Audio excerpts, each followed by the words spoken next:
Question 1. You are going to listen to a telephone conversation between a caller and a call centre operator.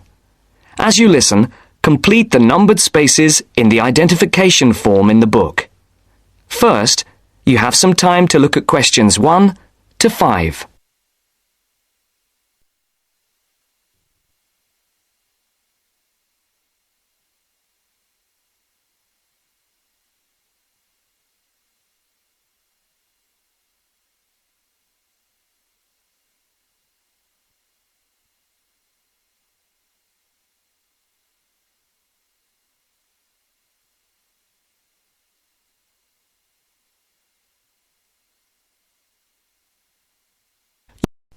Now the test will begin. You should answer the questions as you listen, because you will not hear the recording a second time. Listen carefully and answer questions 1 to 5. Platinum Card Service, Rebecca speaking. How may I help you? I've got a few problems with my credit card account. Okay. What is your credit card number? Let's see. It's here somewhere. Here it is. Can I just take the card number, please? Yes, it's 6992 6992 3443 3443 1147 1147 8921. 8921. Right. Can I just check that? 6992 3443 1147 8921. That's it. And your name? Carlos de Silva. I just need to check a few details for identification and security, if you'll bear with me. That's okay. And what's your postcode? SE1 8PB. SE1 8PB. That's it. Vauxhall Close, London? Yes, that's right. And the house number? 43. And can you give me your date of birth? 13th of the 7th, 63. And one further check, if I may. Can you give me your mother's maiden name? Yes, it's Moore. Is that M-O-O-R-E? Yes, that's it. Before the caller and operator continue their telephone conversation, look at questions 6 to 10.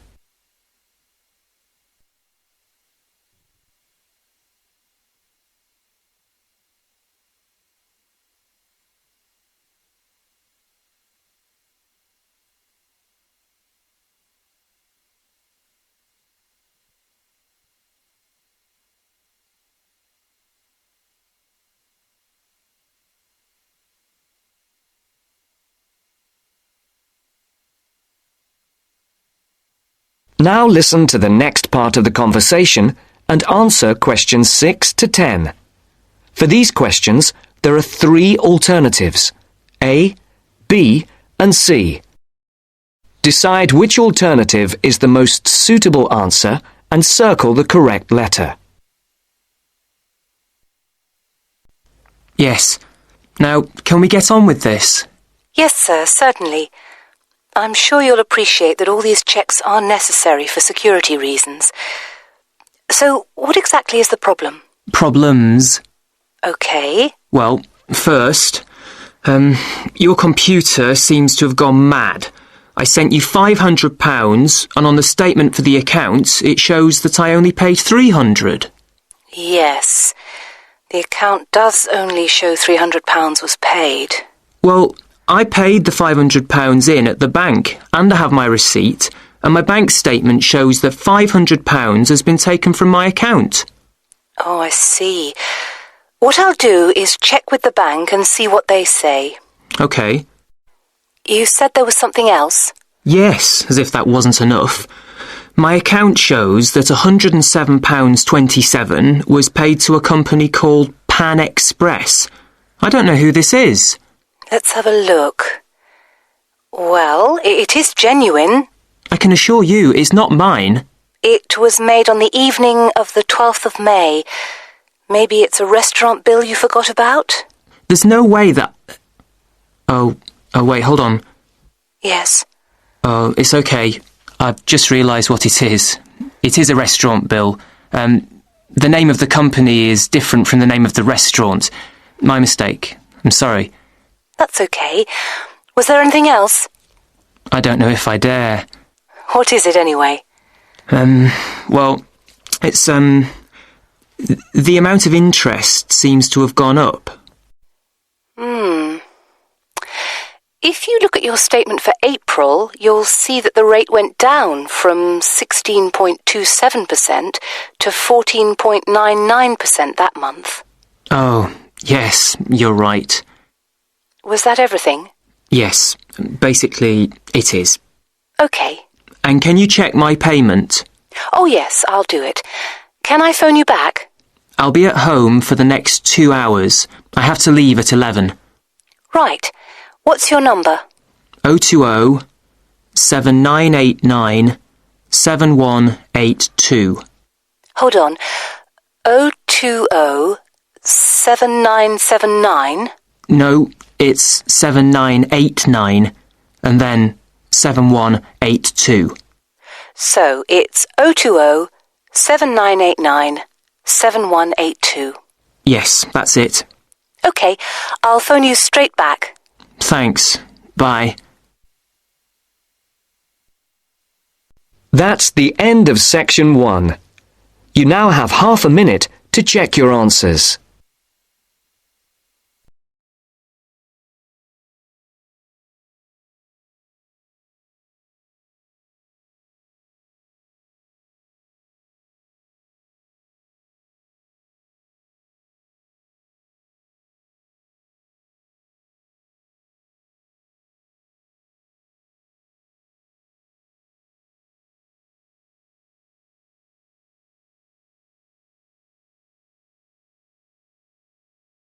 Section 2.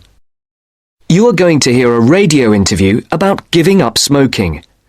First, look at questions 11 to 13.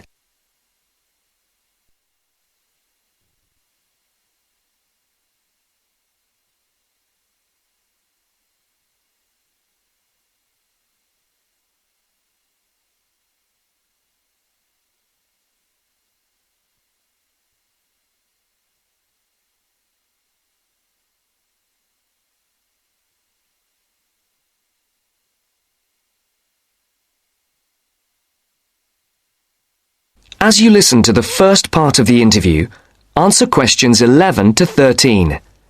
For these questions, there are 4 alternatives: A, B, C, and D.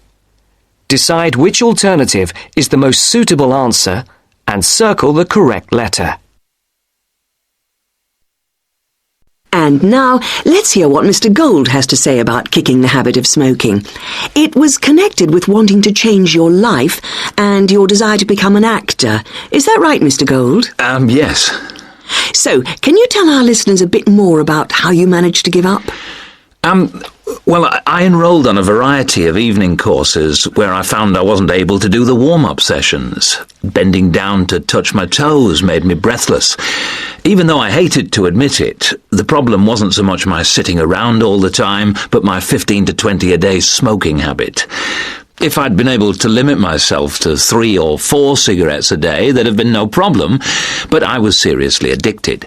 And I'm talking about waking up at 3 a.m. dying for a cigarette, or, in the days before 24-hour shopping, driving across London at night to buy a packet of cigarettes when I ran out. But above all, my addiction meant making sure I never ran out, at the expense of everything else, including necessities. So, what did you do? The thought of all my past attempts to give up just wouldn't go away. This was something that had constantly been on my mind, especially first thing in the morning with the chest pains, coughing fits and headaches, not to mention the frequent colds and throat infections. But I couldn't imagine life without smoking. I also enjoyed my life, but the thing I longed for most was to escape the trap of a job I was bored with. I knew what I wanted, and I understood something else too. This time, I was going to keep my little plan a secret. Now look at questions 14 to 20.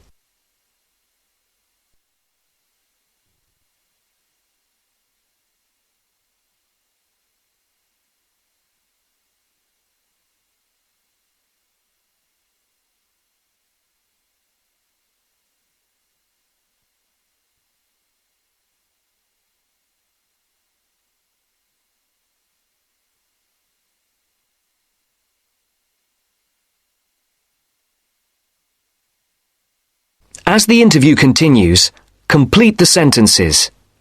Write no more than 3 words for each answer. On the 1st of July, I managed to get through 24 hours without a single cigarette. The next day, I got to 48 hours. Then I aimed for 100, 500, 1,000. Easy. It was my own little private game and I was winning it. If anyone mentioned they hadn't seen me smoking, I simply said I was cutting down. I had to be sure of success. Eventually, a month passed and I felt safe enough to come out. I'd lost count of the number of hours I'd gone without a cigarette. All I suffered was a couple of bad headaches, and then I was set for my most healthy year ever. Not one single cold for over 12 months. I now realise that the secret of my success was to look upon this as an exciting adventure, a way of helping me to become an actor. And because nobody knew what I was up to, I never once feared the accusation of having no willpower if I failed.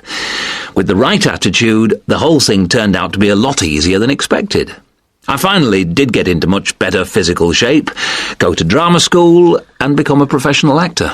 Very interesting indeed. I'm sure we all wish we had Mr. Gold's determination. Well, thank you very much, Mr. Gold. And I hope our listeners will learn from the experience you and our other guests have talked to us about today, and perhaps find their own road to success. That's the end of section 2. You now have half a minute to check your answers.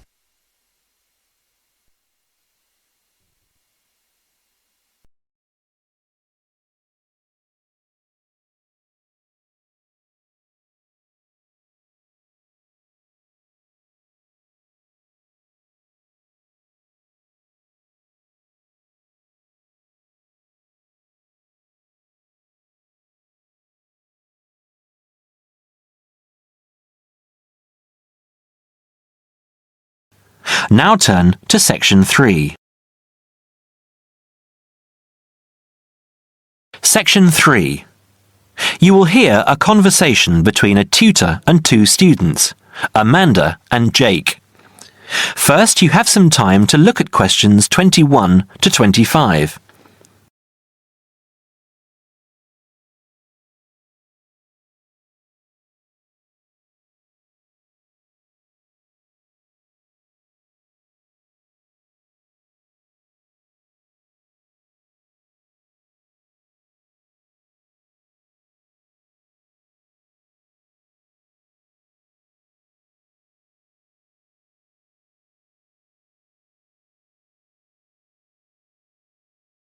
Now listen carefully and answer questions 21 to 25. So, Jake and Amanda, how did the project go? Very well, I think, Dr. Hinton. I certainly learned a lot and enjoyed myself at the same time. Me too. So, remind me, what was your project about? Basically, what makes successful people? Let's call them top achievers successful. Yes. How are they different from us? What do they do that other less successful people don't do? Interesting. And did you come to any conclusions? Quite a few, actually. Good. Share some with me then. Well, I'd always thought that a top achiever would be the sort of person who would bring work home every night and slave over it. But it appears not. Those types tend to peak early and then go into decline. They become addicted to work itself, with much less concern for results. We found that high achievers were certainly ready to work hard, but within strict limits. They knew how to relax, could leave their work at the office, prized close friends and family life, and spent a healthy amount of time with their children and friends. There's a lesson for us all there. Anyway, go on. It's also very important to choose a career which you enjoy, not just one that pays well or which assures you of a pension many years down the line. Surely that's important though, Amanda. Yes, I agree, but being happy in your work is far more important than anything else.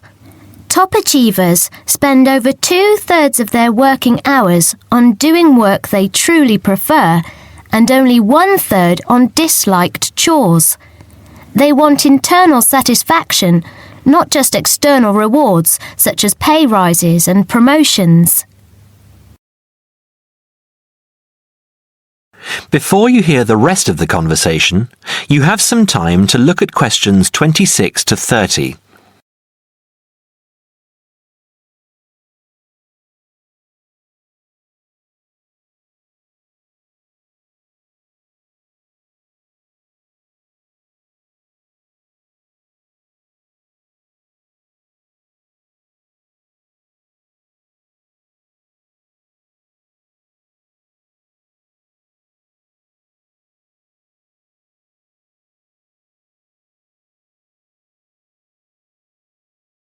Now, listen and answer questions 26 to 30.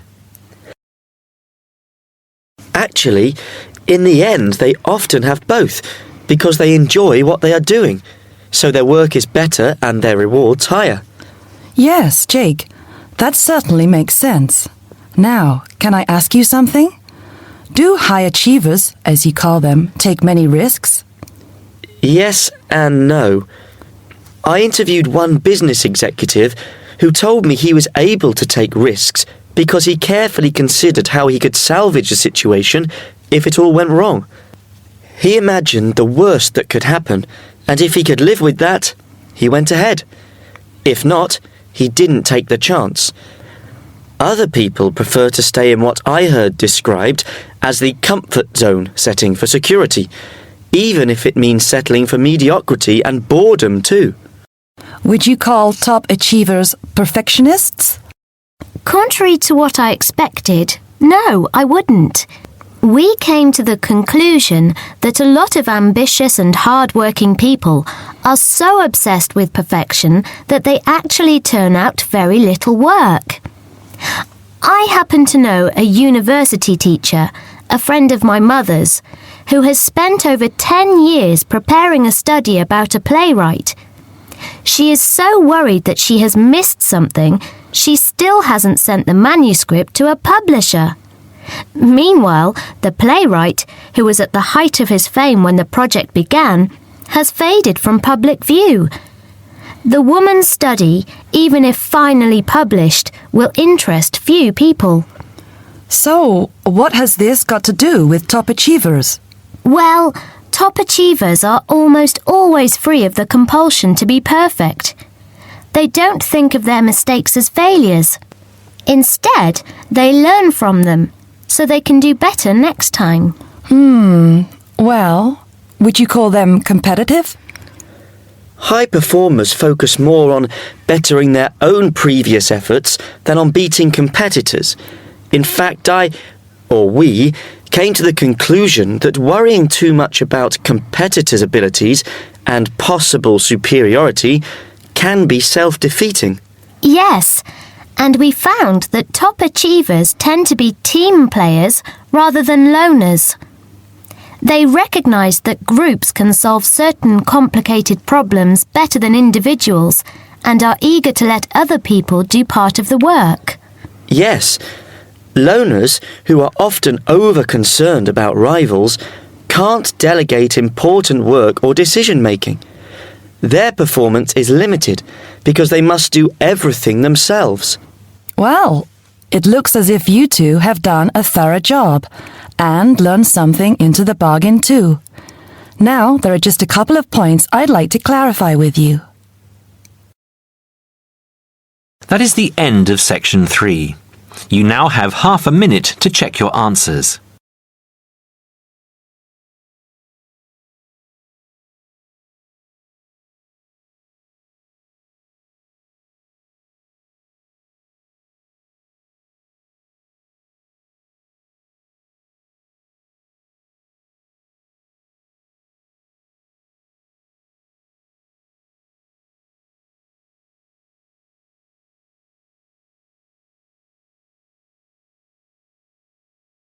This is section 4. You are going to listen to a lecture on language learning. Now look at the questions 31 to 35.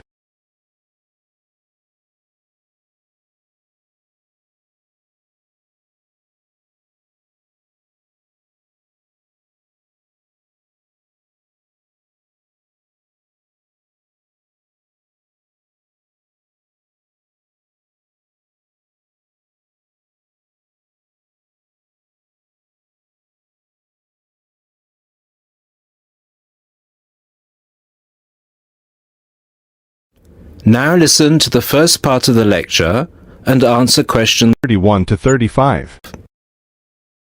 This is the first in our series of lectures on language learning. The topic I'd like to deal with today is what makes a successful language learner? There's been a lot of research into what makes some people learn a language faster than others. In this lecture, I'll summarize the main findings of the research into the subject. There are many factors that influence how quickly one learns a foreign language, of which exposure to the target language seems to be one of the most important factors to consider. It's this factor which determines the speed of learning a language, especially among those people who learn a foreign language outside the classroom. There are more people who did not learn a second language or a third language in the classroom, and I think that understanding how learners successfully learn languages without the help of a teacher can provide us with the key to how to become a successful language learner. Let's look then at the characteristics of a successful language learner. Motivation seems to be one of the key factors. Research into motivation has identified two main types: instrumental motivation and integrative motivation. Instrumental motivation is the kind of motivation that encourages people to learn a language for practical reasons, such as getting a job or passing an examination. Learners with this kind of motivation intend to use the target language as a tool or instrument to help them achieve a goal. Integrative motivation is what encourages learners to learn a language in order to communicate and socialize with others who speak the language. The primary aim for learners with integrative motivation is to use the language to integrate and identify with the community that uses the language. Immigrants, or people who are married to speakers of another language, are motivated in this way. Although most people have mixed motivation, research into language learning and acquisition suggests that integrative motivation produces much better results and is an important characteristic of successful language learners. Now look at the questions 36 to 40.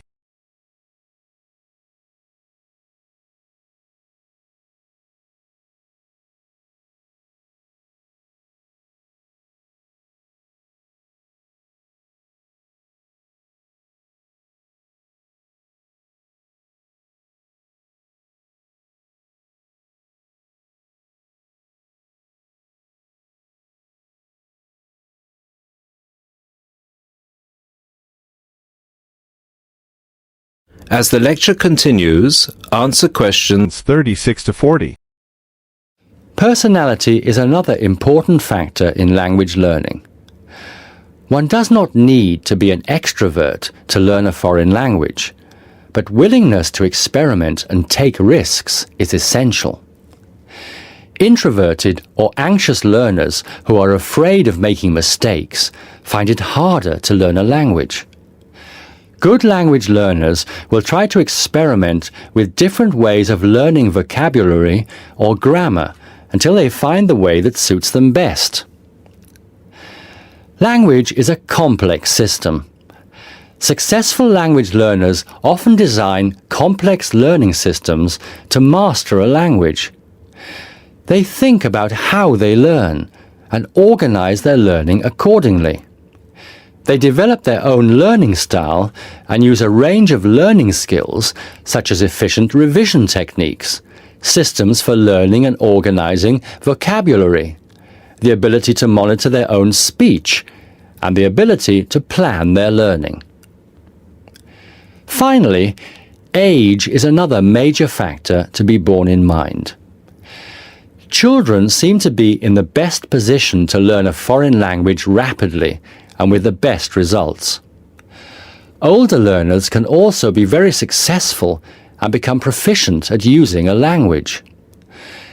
Adult learners who make decisions about their learning and are independent of the teacher, who are analytical and aware of how they learn, and who take responsibility for their learning, stand a very good chance of learning a foreign language successfully. That is the end of part 4. You now have half a minute to check your answers.